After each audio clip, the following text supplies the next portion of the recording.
Andrea Renny. Thank you.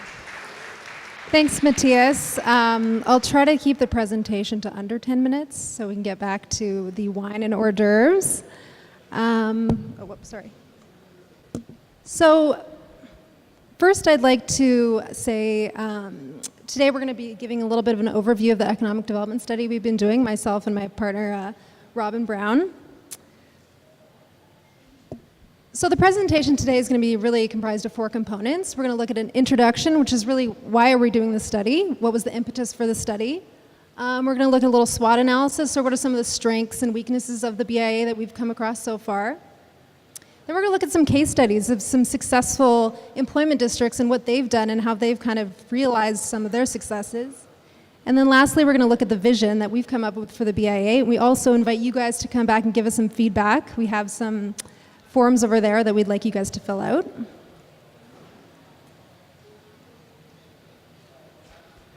So why an economic development study? Well, as we've kind of gone over today, there's obviously a significant investment in higher order transit coming to the area.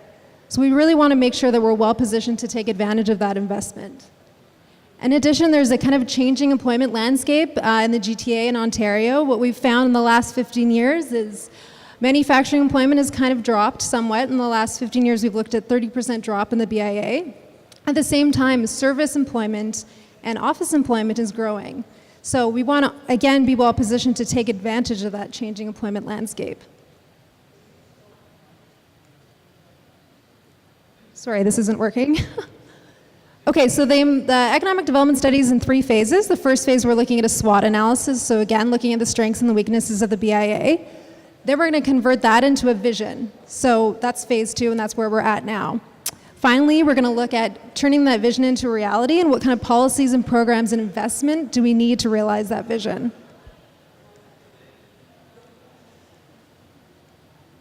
So our SWOT analysis really looked at 4 different components. We looked at the built environment and obviously the facilities and landmarks in the area. We looked at the transportation networks that we've been talking about. The policy environment, we looked at existing ECDEV policies and also the official plan and what kind of things that they are supporting for employment districts. We looked at the employment environment, so what kind of trends do we see in the BIA, what kind of trends do we see in Ontario, and the market environment. So what kind of development economics exist in the BIA right now, and what can we kind of do to incentivize certain types of development? So we have our boards over here, but we've provided some context maps and mapped out all the facilities in the area. What we really found is that there's kind of 4 major themes that we came across, and these are facilities and institutions that the BIA can really leverage synergies with. We've got a lot of universities in the area. We've got York University, Seneca College. We've got a lot of hospitals and government institutions. North America's first fully digital hospital is coming into the area. Whoops. We've also got community and business support facilities, a lot of parks, a lot of open space, and then some sensitive uses that we have to be cognizant of.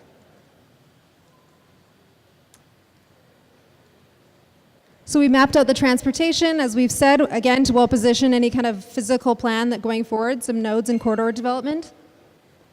And we went out to the business community to try to get feedback from you guys to understand what the BIA needs and what are some of the strengths that it has. And what we found is that there is a bit of a need for more business support services. So that's in the form of community spaces, meeting spaces, kind of conference space for companies to come together and network. There's also a need for more infrastructure, and we're talking about hydro and more reliable internet network. It's important for the future economy. Community amenities, there's a lot of community amenities in the area, but potentially making better linkages to those community amenities. And then transportation, obviously there's a lot of transportation investment coming to the area, and people are very excited about it. So another important thing that we did is we wanted to kind of understand what the kind of clusters and existing industrial competitive advantages were in the area. So we compared the BIA with 22 other employment districts, and if the BIA was kind of in the top 10, we called it a cluster. So that's where the BIA really has a competitive advantage, and it's important to build on that competitive advantage and brand for that. That's kind of an emerging thing in economic development right now. If it's a growth industry in Ontario and in Toronto, but the BIA isn't currently leveraging it, we've kind of called that a growth area. So a lot of professional services, office services, tech stuff. It's important to make sure that So essentially we distilled our SWOT into kind of 18 attributes for the BIA, and this helped us kind of find case studies that would be appropriate for assessment and ensuring that we could use those policies. We also saw there's kind of an emerging trend right now. It's the concept of the innovation district. So we saw the BIA has great potential for this concept. I'll just give a brief overview of what an innovation district is. So innovation districts are geographic areas where leading edge anchor institutions and companies cluster and connect. They're physically compact, technologically wired, and transit accessible. All these things the BIA has.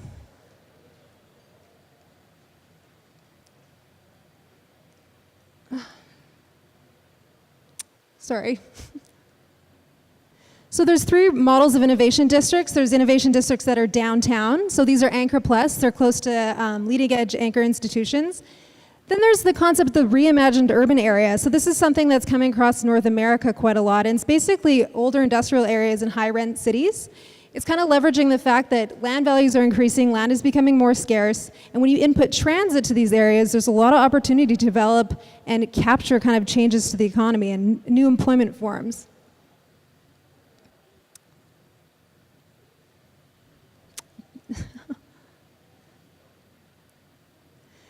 So there's lots of different land uses in business parks, everything from heavy manufacturing, light manufacturing, advanced manufacturing.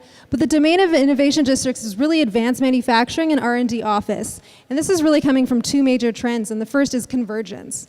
So really, technology used to kind of exist in a vacuum as kind of its own thing. Now technology is disrupting a bunch of different industries. And so innovation districts capture that convergence where like legal, accounting, all these different industries that were typically not reliant on tech are now kind of emerging as important contributors to that.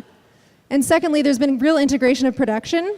So it used to be manufacturing was done on its own. Now there's kind of an integration of creation and fabrication and the whole production line together. So these are both areas that innovation districts take advantage of. We looked at 7 case studies, anything ranging from more the manufacturing side to the office sector. And what we came up with is there's 4 major assets that all innovation districts have. And this is where we're going to kind of draw our policies from when we kind of develop a strategic plan for the BIA. They have economic assets, networking assets, policy support, and physical assets.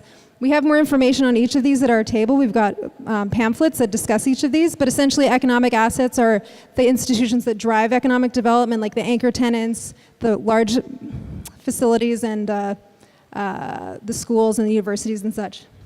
Networking assets are the ways that bring people together. So incubation space where people can come and meet, share ideas, converge.